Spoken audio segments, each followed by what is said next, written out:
All right. Good morning slash good afternoon. Right on. You too, man. Let me see. Get this. Perfect. All right. Beautiful. Well, it's the holidays are fast approaching, but I think the more important thing is the Superpussy Tour in January in Australia. Yeah. So aptly named. What a Yeah, you got fantastic your tour. priority. You got your priorities right. Santa Claus take it or leave it, but Super Pussy's coming. That's Exactly. right. That's And exactly right. I'm glad you guys have got your priorities straight down there. you know what? I Down think under. I think he just needs to rename a reindeer Superpussy.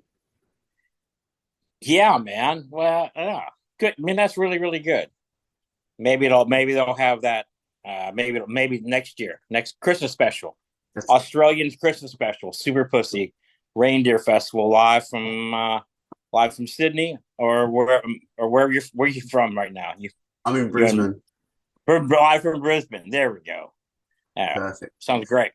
Featuring Cosmic Psychos and Rose Tattoo and Supersuckers and Nashville Pussy, and featuring the new Santa's newest reindeer. Yeah, Can't go wrong. yeah, man. See, I got so many ideas, dude. Trademark. Now you're coming down. It's always a whirlwind tour for bands when they come from the States. Yeah, it's tell me not like about it. touring Europe where you can bus it, in the States where you can bus it. It's early morning flights. It's trying not to have too much late night fun. But Yes, you got it exactly right. yeah, Last time we had a nice time because a kind of combination of not I'm 60 years old, so I don't do the late night fun as much as I used to. And also we only flew once.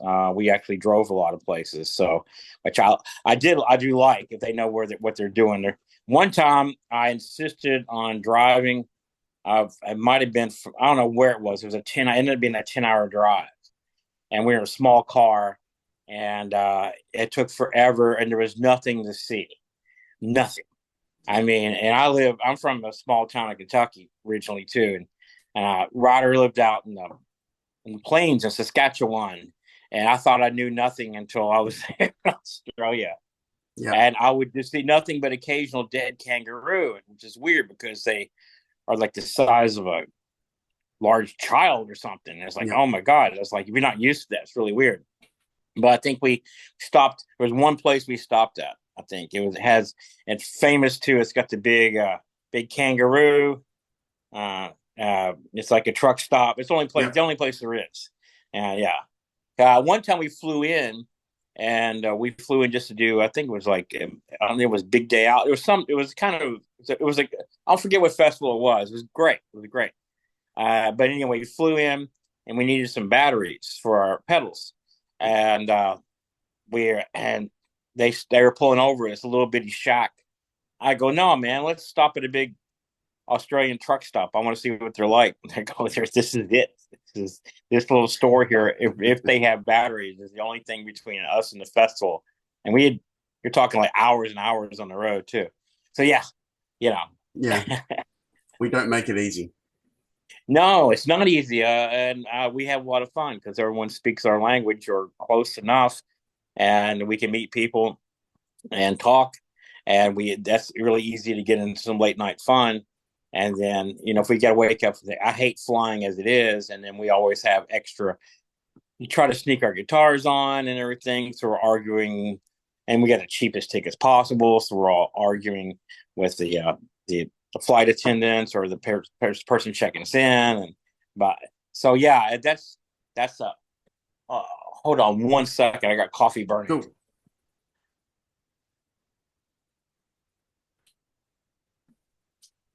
All right,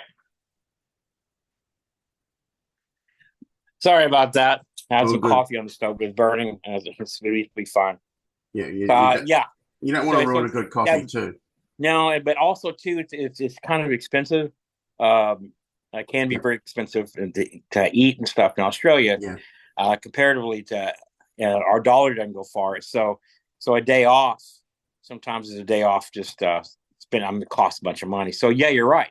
glad someone noticed. We come in Yeah. and we have a day off at the end of the tour, and I think that's our day. We usually go get Chinese food and walk around in the sunshine and enjoy the heat while we can. Now, you mentioned you're from Kentucky, but the band sort of found its home a bit more in Atlanta. Yeah, I'm sorry. What? Say one more time. So, although you're from Kentucky, the band sort of found its home in Atlanta. Yeah. We Now, were. Yeah, go ahead.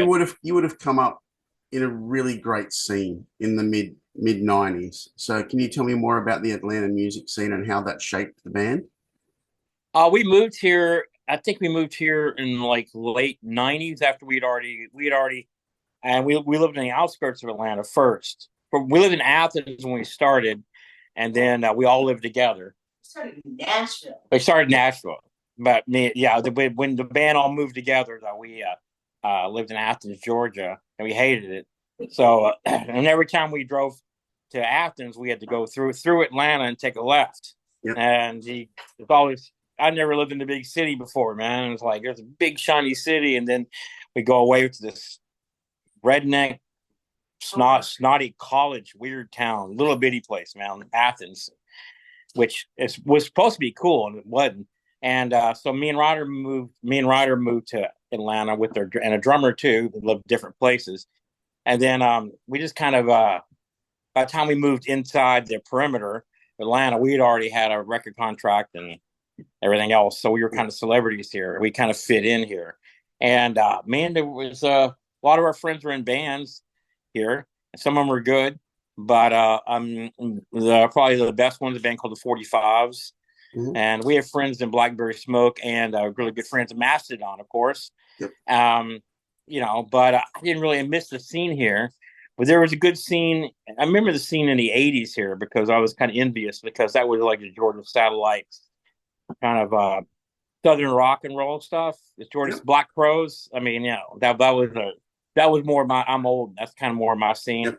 I was envious of, like, dudes that still look like they thought it was the 70s and had Les Pauls and can actually play really well.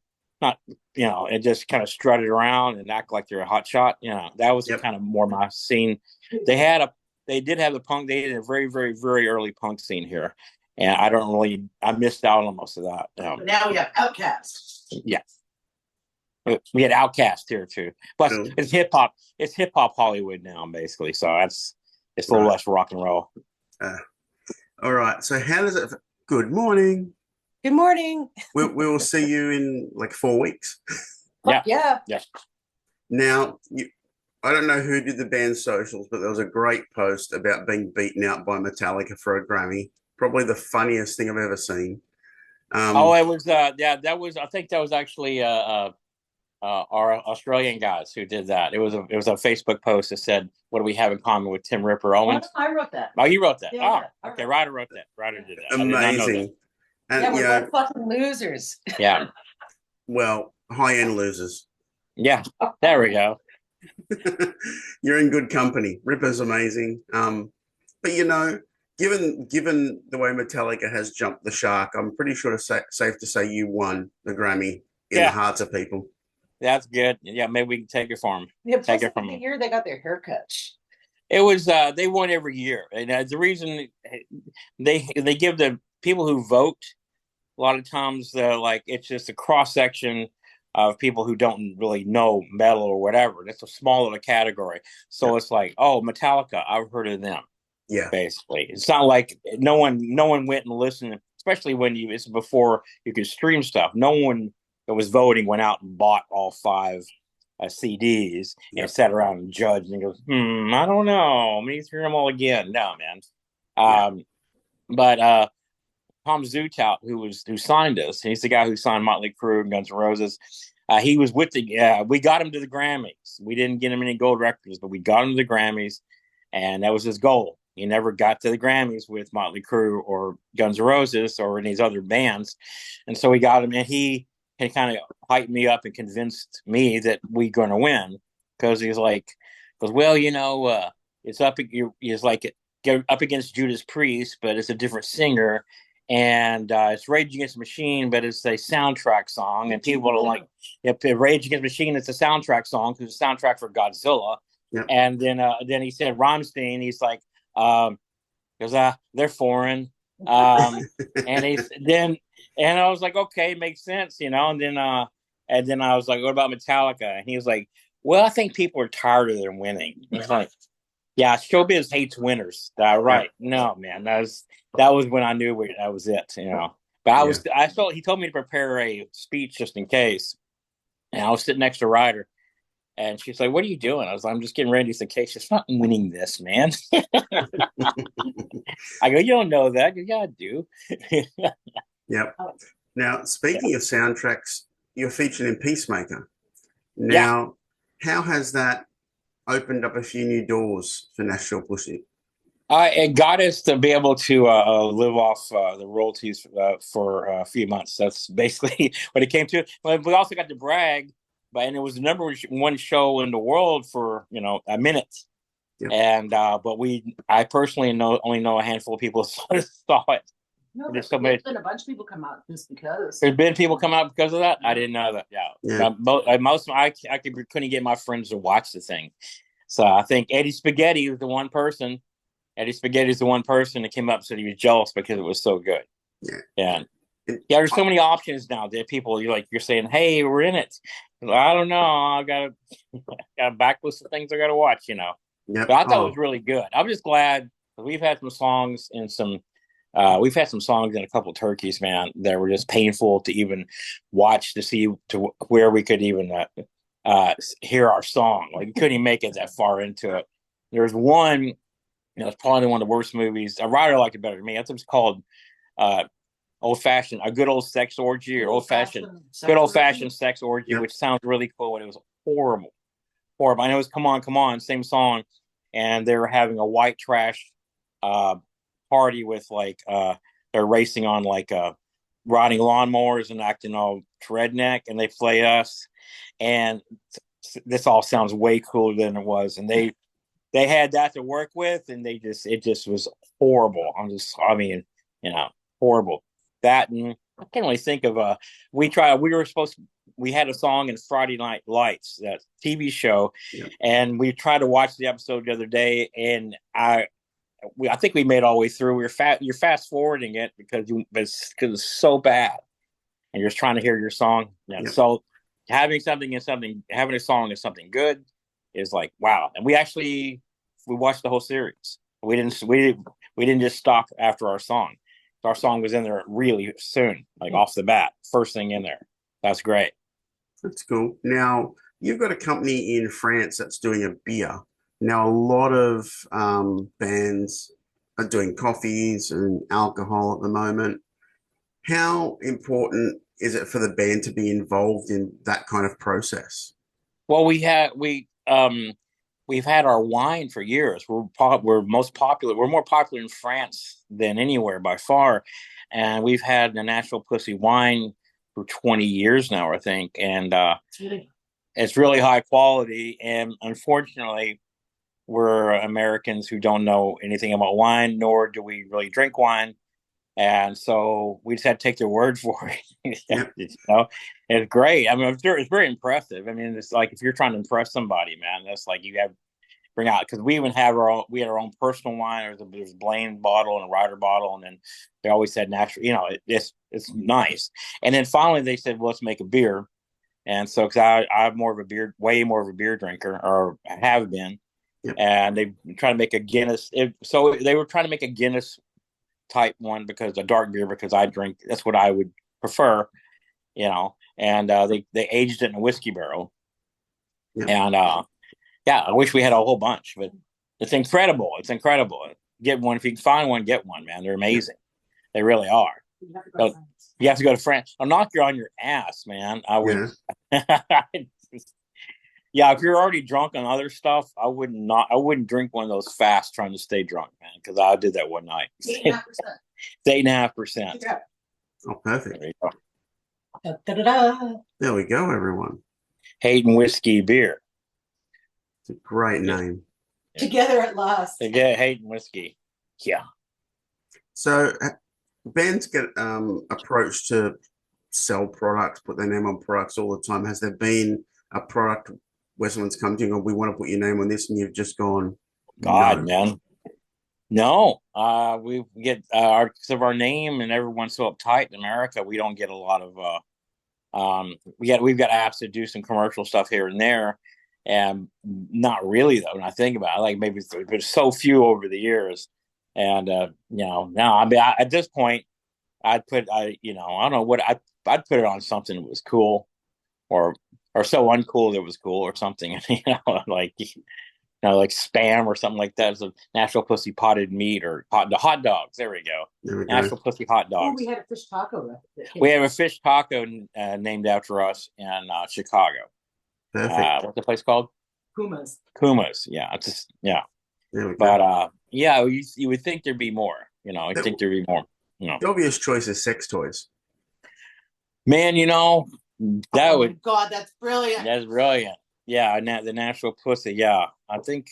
Yeah, you can make how much it could cost him like make a rubber pussy. I'll put it in my notes. Yeah, man. There you Seriously, go. thank you. There's where you go with it. Make sure you make it. Maybe when you stick your dick in, it can start playing music. It says, "Come on, Come on. Yeah. There you go. Yeah, there we go. Endless possibilities here. That's good. Thank you. Yeah. That's all right. Now, everyone knows that you guys were tight with Lemmy. I was lucky enough to do a Motorhead tour back in the day, working as a photographer, and the memories and the headache will stay with me forever. What's your favorite Lemmy story? Man, it's funny because you say that we used to tour. We toured with them like 3 or 4 times, and sometimes it'd be a double tour. And I think we tour with them for like 3 weeks, and then we would go sleep for a month, and they would be off to the next gig. I mean, he would. One time I texted him, and I was like, "What's going on?" And he was like, "Oh, just had open heart surgery." But I can't tell anyone. It's a secret. Don't say anything because the promoters might cancel the gigs next week. Jeez. I was like, dude, yeah, I know that's when that's when he's not Lemmy anymore. He's your friend. You're kind of just going, dude, can you rest? But he's just, he was not like that. I just like we have so many stories about the guy. But we just after we played a show at the Knitting Factory in LA. He was there watching us, and it was several hundred people in this crowd. It was packed, and then he was over in the corner by the door that led to the stage, so like a little hallway, and leaning against the door frame. And it was like at one point there had to be like 400 people watching Lemmy watch us, and which is great. I mean, you can't beat that as an endorsement. And afterwards, he was real proud of us, and he liked the new record. I think that was Get Some, and he liked the new bass player too. And so he gave us we did some cocaine off his Iron Cross necklace. He gave us all the cocaine someone gave him because he thinks cocaine's a waste of time. Because speed, cocaine's a waste of time. And that was what Motorhead did, and they would, everybody, I'm sure everybody would do it. And so usually they would the roadies would all sound text with the Motorhead equipment and just jam until the last minute. You had to kick them off because they're all just wired. And usually if you're a tech or a roadie, you're just waiting to go to dinner. You only have a brief window, but these guys didn't eat. So you're just going, man, you guys, we would get put our stuff on the last minute because they were up there just fiddling. Yeah, turning it up. Turning it up a lot. Yep. Now, new music for Nashville Pussy. Where are you at with new tunes? What can we expect? I'm going to record a few in February and see what happens. And we're just getting back into it. We had a lineup change because of a drummer, and so we're just this lineup is just gelling. And basically also too, I don't want to complain about too much, but there's it's music's free these days, so there's not like we usually have record companies. I mean, up until 7 years ago, whatever our last record, we had record companies offering us and bugging us. You want this and trying to outbid each other, and it's not really not anymore. I don't know. Plus, we just now getting our stuff back and owning it ourselves. Right. So we might end up doing it ourselves. So anyway, long story short, I had to pay for it. So we're going into a really cool studio in February, do a few songs. We'll see it's going to be either a series of EPs, which at this day and age, I think sounds kind of cool if we can do them, if we can just make them, or it's going to be one big record. That's going to take a while, forever to get finished. We'll see. But we're scheduled to record, and it's a little overdue. I had a couple of personal things go on that got in the way of songwriting. But now I'm back at it. And I'm also in another band called 9 Pound Hammer, and we did a record during COVID, and did a cover record too after that. Yeah, on the cover record, we do an angel. I don't know if they're called Angels or the Angel City. Angel City in the States, the Angels here. The Angels. Well, we did the Angels. We did Take a Long Line. Yeah. But anyway, so I've been busy, but I've got tons of songs, man. It's just usually what happens is I've got all these parts of songs, and then then we get together and have pre-production and get all kinds of stuff. But all that was part of the budget before. Like I'd fly everyone in, I paid them for their time, and then we'd go practice for 4 hours, and we'd go out to eat. And I pay for all that. Then with people, they stay at a hotel if they needed to, and all that. So all that's on us now. So it was mostly a matter of finding a way to do it, and we have. So it's going to be good. It's going to be good. Awesome, man. So you're here in a couple of weeks. I'm going to let you go. Enjoy your holidays. Get the research and development onto those sex toys, because that's money in the bank. I think so too. If I guess it's what size do we make them? I don't know. all these. Now we got to think about that. Exactly. And if anyone's watching this, we thought of it first. All right. Right on, Dan. Seriously. I'll see you in a couple of weeks, man. Thank you so much, dude. That was a good one. Thank you so much. Thank you. Bye. Bye.